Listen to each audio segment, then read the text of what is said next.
ఓం నమో నారాయణాయ, ఓం నమ శివాయ, శ్రీమాత్రే నమః. సహజ సిద్ధంగా ఏదైనా గృహ నిర్మాణం చేసినప్పుడు వాస్తురీత్యా అసలు ఈ ఇల్లు అనేటువంటిది వాస్తురీత్యా సరిపోతుందా, వాస్తు దోషాలు ఏమన్నా ఉన్నాయా, ఈ ఇంట్లోకి వెళ్తే మనశ్శాంతి ఉంటుందా, ఈ ఇంట్లోకి వెళ్తే అదృష్టం అనేటువంటిది కలుగుతుందా అనేటువంటిది చాలామందికి సందేహం. అయితే కొంతమందికి సందేహం ఏంటంటే, ఇంట్లోకి వెళ్ళిన తర్వాత వాస్తురీత్యా కట్టినా కూడా నాకు ఏదైనా కొంచెం ఇబ్బంది అనేటువంటిది ఎదురైతే ఈ వాస్తు దోషం ఏమన్నా ఉందేమో, ఈ ఇల్లు సరిగ్గా కట్టలేదేమో అనేటువంటిది చాలామందికి సందేహం ఉంటుంది. ఎప్పుడూ కూడా అలా అనుకోవడానికి వీల్లేదు. దానికి ముఖ్యంగా మనం చూసుకోవాల్సింది ఉచ్చస్థానాలు, నీచస్థానాలు.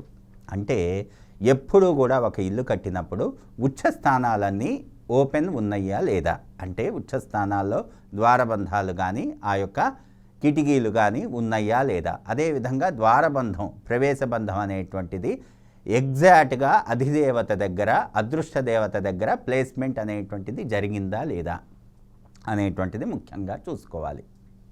అంటే ఇక్కడ ఉచ్చస్థానాలు, నీచస్థానాలు అంటున్నాం. ఉచ్చస్థానాలు ఏంటి, అందరికీ తెలిసినట్టుగానే తూర్పు ఈశాన్యం, ఉత్తరం ఉత్తర ఈశాన్యం, పశ్చిమం పశ్చిమ వాయువ్యం, అదేవిధంగా దక్షిణ ఆగ్నేయం. ఇవి ఉచ్చస్థానాలు.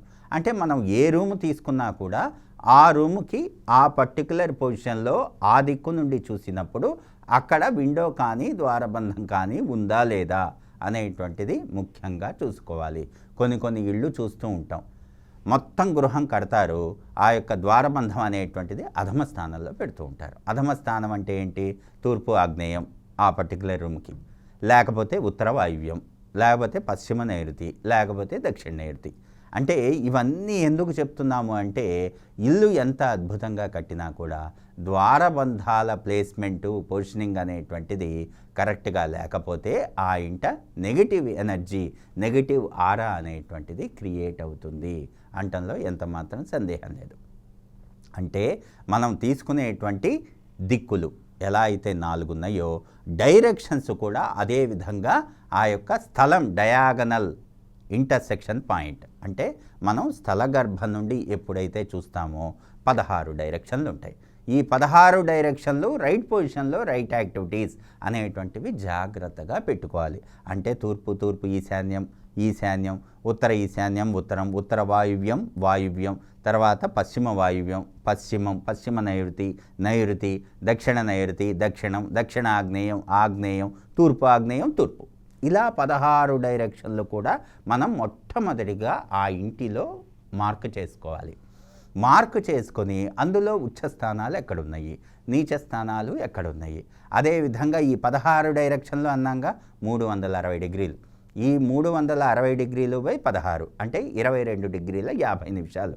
ఈ 22 డిగ్రీల 50 నిమిషాలకి ఒక్కొక్క దిక్కుని మనం మార్క్ చేసుకున్నప్పుడు ఉచ్చ ఎక్కడ వస్తుంది, అంటే ఏదైతే అదృష్టతత్వంతో ఉండినటువంటి స్థానం ఉంటుందో అది ఎక్కడ వస్తుంది, అక్కడ ప్రవేశ ద్వారం ఉందా లేదా, ప్రవేశ ద్వారం అదే ఉచ్చ స్థానంలో కాకుండా నీచ స్థానంలో ఉందనుకోండి, ఇల్లు ఎంత కట్టినా కూడా ప్రధాన ద్వారం అనేటువంటిది అధమ స్థానంలో ఉంటే ఆ ఇంట్లో అనేటువంటిది వాస్తుదోషం ఉంటుంది.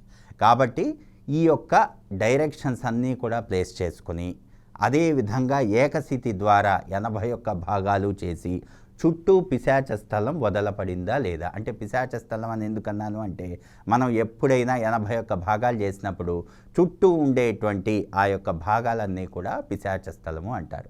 దాని తర్వాత లోపలికి వచ్చేది మనుష్య భాగం, తర్వాత వచ్చేటువంటిది దైవతా స్థానం, దాని తర్వాత బ్రహ్మస్థానం, తర్వాత స్థల గర్భం.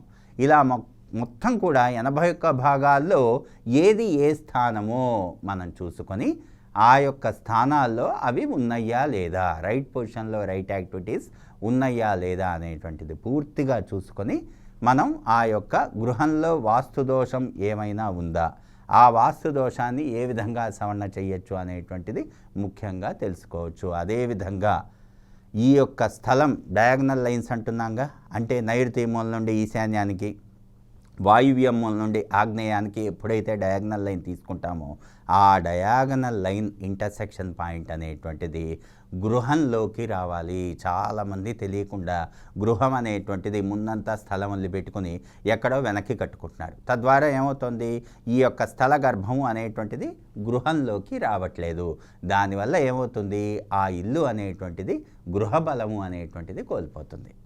ఎప్పుడూ కూడా గృహబలంతో మనం ఇల్లు కట్టుకోవాలి. కాబట్టి ఇలా ప్రాథమిక సూత్రాలన్నీ కూడా పాటించి మనం ఇంటి నిర్మాణం చేసుకుంటే అత్యద్భుతమైనటువంటి ఫలితం వస్తుంది. శుభమస్తు, విజయోస్తు.